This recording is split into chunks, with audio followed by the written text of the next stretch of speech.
Yo guys, meron akong mission para kay Owa. Itong mission nito ay magbabago ng buhay niya. Pag itong challenge nito is na pagtagumpayan niya, grabe. Makikita niyo na ang word na it's a yes. Tago ka naman, huwag mo naman masyadong pakalata. Ito yung bugtong-bugtong eh. Pag-una natin yung kabayo. Ngayon, pwede na tayo dito sa manok. Tapos sunod na yun. Dito lang sa loob ng bahay ito yung higit eh. Paano natin malalaman kung di natin pupunta? Kung tinitignan sa araw, di kasi pinamaya. Puno! Putol! Paano natin malalaman yan? Question mark yan. Pangunahing kabuhayan sa Quezon. Paano natin gagawin ngayon yan?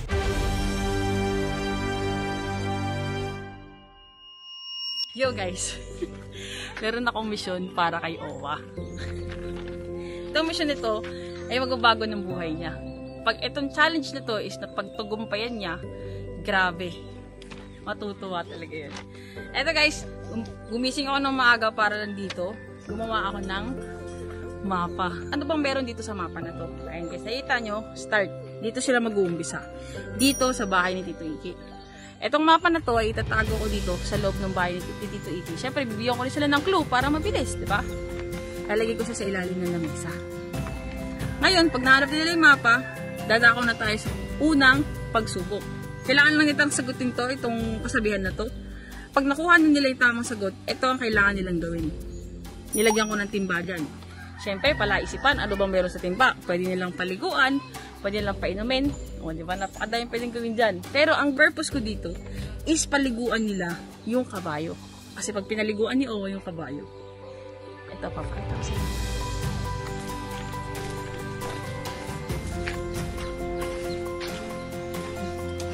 Pag pinaliguan ni Owa ang kabayo, makikita nyo na ang word na it's a yes. Tama kayo na nabasa guys. Tapos lutin ko na sa Owa ngayon. Itong challenge na to, parang more on logic lang. Ngayon, pag iba yung ginawa nila, dadaanan nila lahat ng mga steps na to. Pero, sa huli, dun pa rin ang pasok nila sa kabayo. Wa! Uy, sakto. Madam, para sa ito. Ano yan? Oh, sige nga. Pag pumasok to, kiss mo ako. Lo, di oh. Shoot mo muna yan. Pasok. Teka, dito muna kayo. Bakit, madam? May pa-challenge kasi ako sa'yo. Ano? Gusto ko yan.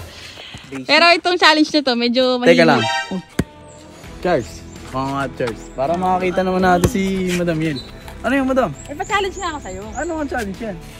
Para siyang treasure hunting. May mapa kayo. Gusto niyo yan? Oo, gusto namin ng mga ganyan. Pagka pagtagumpayan mo to, magbabago yung buhay mo. Paano? Paano magbabago? Wala pa. Kaya nga. Baka may ginto. Gago treasure run. Ginto yan, pre. Oh, mahal betana dito sa Maynila, G. Mas mahal pa sa mahal. Ay, uy, mahal pa sa mahal. Grabe yung value nito. Ayaw ko yun. Basta yun. Eto pag napagtagumpayan nyo to, magbabago talaga yung buhay mo. Ngayon, para makita nyo yung mapa, nandun siya kay Tito. Dito, kay dito? Oo, sa bahay nila. Ang clue dito, ginagamit to pag kumakain. Umpisa nyo na. Kutsara? Pupuntahan nyo na. Andun yung mapa. Andun yung mapa, tapos doon nyo na malalaman yung pagkakasunod ng mission na yun. Ano ba yung natin natin? Tara. Dito na. Yung mapa daw. Kinakainan. Oh. Kinakainan. Lato. Tingin tayo sa loob. Tara. Baka doon sa lamesa nila dyan sa loob. Ay! Saan kumakain sila dito? Dito sa kayo kumakain to? Dito? Sa labas, no? Dito. Isa lang naman lamesa dito, G. Hindi, dito sila lagi kumakain. Oo nga. Tingnan natin kung nasaan yun. Tapin natin. Ano ba dito? Ilalim. Uy, Ilalim ng upuan. Kaya nasa ilalim ng lamesa to. dito doon. Kumakain. G, may nakita ko, G. Asan? Baka ito. Nakating. G.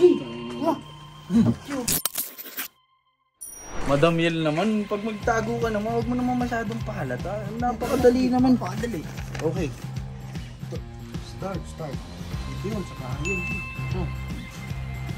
House. May number 1, no? Okay. Number 1. Parang kasabihin. Patay na, ang kabayo. Di ba yun? Anin mo ang damo kung tayo na ang kalabaw ba? O Ito yung bugtong-bugtong eh. ito rin. Oh, Kaya nga, ano nga tama sagot dito? Kabayo, di ba? oh, kabayo, G. Naalala ko nung grade 1 tayo, G. Diba? Yung sa natin, sa... Kabayo. Yung kabayo. Pero, bakit mo ganito? Bakit mo ganito? Bakit mo mission? Balde. Oh. Nakuha na natin yung kabayo. Ngayon, may mission. Ano to? Balde, G. Ah, baka nauuhaw. Oo nga. Oo, kasi yun yung nakaraan, G, nakita ko sila kuya dito, yung mga lokal. Kumukuha ng balde yun, tapos may tinitimpla sila parang powder. Feeds ata yun, G. Ah, baka yun. Yun yung nilandaan nila dito. Tara, kay Baki. Kunin mo. Kunin mo kay Baki. Lakas kay Baki. Yan natin yung pinapainom, G. Para makapush na tayo Kasi, sa ano. pag nagawa na natin to, pwede na tayo dito sa manok. Tapos sunod-sunod na yun eh. Oo. Di ba? Tayo na madali lang. Yan. Parang lokal ah. Oo, G. Gagong angas.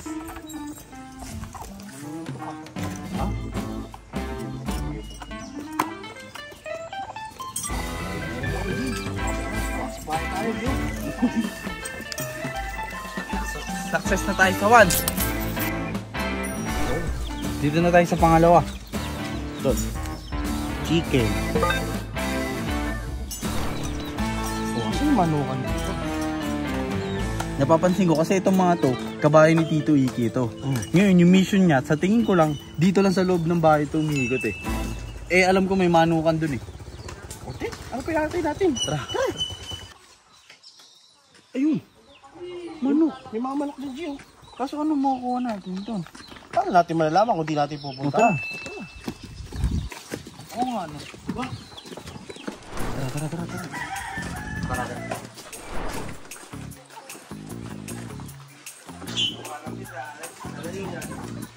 Mga manok, G. Ito na. Tama na, ang ganda. Ano ba, kapal niya, G? Baka tama, pasulutin natin. Kasi ang kasunod, Malapit. kaya mo itong kasunod oh. Manok tapos Piling na blanks. Wait. Teka, G. Manok. Mga blankong papel. G, naalala mo, G, yung sa school natin, yung ano tayo, grade 6. Di ba, G, pag ano, sa kanto may mga ano, nagsisisiw. Yung nagbubunot, binabayaran natin 5 piso.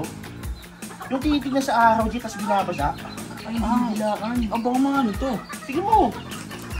Paano G. ito? Oh, wait lang. Kuya Bak, titikin mo. Oh, ito. Oh, G. You!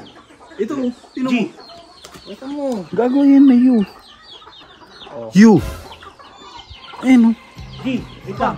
Bilangan mo lang. Letter P. Lagyan nyo dito. G, letter P. Yung ano to? N. N? Ano yan? P? Ito P. Ito.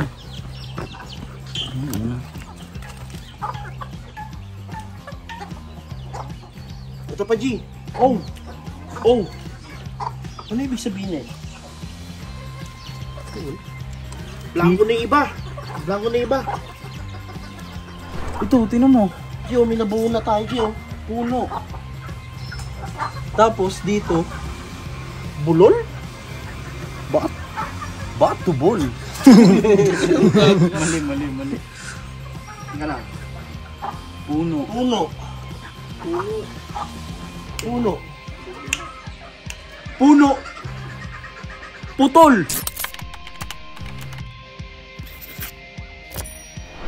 Pwede, di ba? Pwede. P-U-T-O-N. Putol na puno. Tingin nga putol na puno to. Dito, tingin nga tayo dito. First, tara. Tumapa natin. Wala naman putol na puno dito. Sa tapat ba may nakita kayo? Tinan mo, tol. Charles, ikaw, huwag mo nakita dyan. G, malabo dito, G, oh. Buo yung mga puno dito. Sa tingin niya, may nakita ba sa harap? Ikaw kaya bakit may nakita ka? Parang sa may tapat ng yun. No? Oo, meron din. Dito sa may tapat Ay, ng sa may bahay? kabayo kanina, may... Oo. May... Tara! Wala namang putol na puno dun sa likod. Di ba dito siya sabi mo sa harap? Ito, tingnan mo. Asan mo ito? Ayun oh. Putol tapos yung puno na nakuha natin doon. Okay. Yung 4. 4? Paano natin malalaman yan? Question mark yan. Tingnan na natin. G, wait. Okay, putol na puno. Ito, G. putol. G, tingnan mo itong mapa, G. Tingnan mo, di ba? Sa manok kanina kumuha tayo ng jumbo letters, di ba? Kaya nga eh. Ayun, bakit hindi napansin dito? Ano yan? Ewan ko, nasipa ako. Check mo nga. Check mo muna, G. Nasipa ako eh. Open mo. Ano sabi? Pangunahing kabuhayan sa Quezon.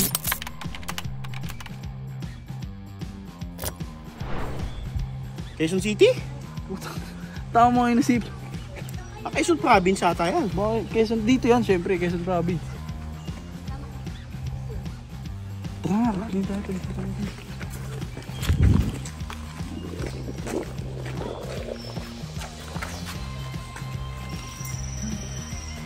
Pangunahin pa. Ano? Kabuhayan sa Quezon. Hindi, kumbaga, ito kasi, naiisip ko to, parang, si Madam Yen, dito lang umiikot sa lugar na to. Tingin ko, kung ano yung madalas na negosyo dito, o business ng mga tao. Baka ikaw, G, may karanasan ka dito. Ang alam ko lang na pangunahin. Dito lang, hindi ko alam sa buong iba't ibang ano ng Quezon na. Pero pag sinabi mo kasi dito sa Gumaka, dito sa may kila Tito Ike, ang kabuhayan talaga ng mga tao dito is yung pagkukupra. Yung iba, ang unang step ginagawa nila, kumukuha muna sila doon. Tapos pinapakuluan nila, dinadala na kay Tito Ike. Ngayon, yung second step nun, yung iaano na, dadalhin na sa ano, gagawin ng oil. Coconut oil? Kaya maraming tao na umaasa sa pagkukupra. Kaya sa tingin ko, yun ay pagkukupra doon. Di ba? Oo. Di ba? Ito eh, kasi galing na dito. Oo! Hindi, tsaka kasi ilang beses na tayo bumalik dito. Tsaka lahat ng mga tao na nakikita ko dito nagdadala pagkukupra talaga. Ngayon,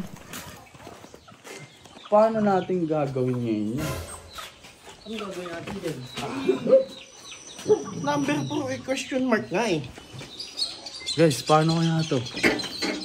Yung huli, pang-apat, question mark. Oh, anong gagawin natin dito? Wala namang instruction dito sa mapa mo. Tara, hakutin nga natin, baka may masipa na naman ako dito eh. Guys, ito nga pala yung pagkukupra yan, mga nyug yan. Yeah.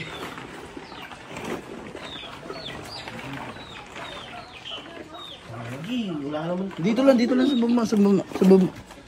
Lalim nito eh. Eh wala, paano yan? Susuko na lang. Ito na nga yun, dito na nga tayo tinuturo eh. Oh, tingin ko ito lang naman ang pangunahing kabuhayan dito sa Quezon eh. Oh, anong ginagawa niyo riyan? Hindi, dito kasi si Madam Yel may pa-challenge sa akin eh. Ngayon, nandito kami sa pagkukupra kasi ang pinakaano dito, pangunahing kabuhayan sa Quezon. Eh, nakikita ko dito sa lugar natin, pagkukupra talaga pangunahing kabuhayan. Talagang yan ang kabuhay dito sa Quezon. Ngayon, paano napapapunta dyan ang kopra? Kailangan yan isakay sa kabayo. Parito. G. Question mark. Bakit may arrow dito? Ha? Ibig sabihin, pinapabalik tayo sa number 1. Step. Tama ba ako? Kabayo. Kabayo. Oh, tama si Tito. Yan, kabayo. Ang galing mo, Tito. Di ba? Tara. Yung pinainom natin kanina? Oo. Ang galing mo, Tito. Ano? Ay, taga dito yun. Dito lang sila. Mga nagawa na. Ops. Madam. Uy. Ano ginagawa niyo dyan? Nag-gets na namin. Eh, nagawa mo na ba yung pinapagawa dyan? Di ba yung last step, sabi, ilalagay yung kopra dun sa kabayo. O, hindi pa nga nagagawa eh. Eh, pero nahula ako na, madam. Eh, baka mali mo, nandun yung sagot. Eh, sakto. Kunin na ni Kuya. Lagay mo na, G. Sakay nyo na lang doon. Sasakay namin yung Cobra. Oo. Natin yung kopra dyan. Isasakay yan, G. Uy. G, it's a yes, G. It's a yes, G. Ano yun? Tayo na? Oo. Oh, sulit ang punta Saan man. mo, Oo nga, ewan ko ba't ano pang nangyari sa inyo. Dami-dami pinuntaan, nandun na yung sagot kanina pa. Oh. Congrats. Gago ko, anong araw ngayon? Anong araw ngayon? November 3, 2024, 2:31 p.m. Tandaan nyo yan ha, 3 ha. Answerin namin ni Madam Yel yan ha. Tayo na? Oh, sabag naman dyan, G. Sayang naman sila.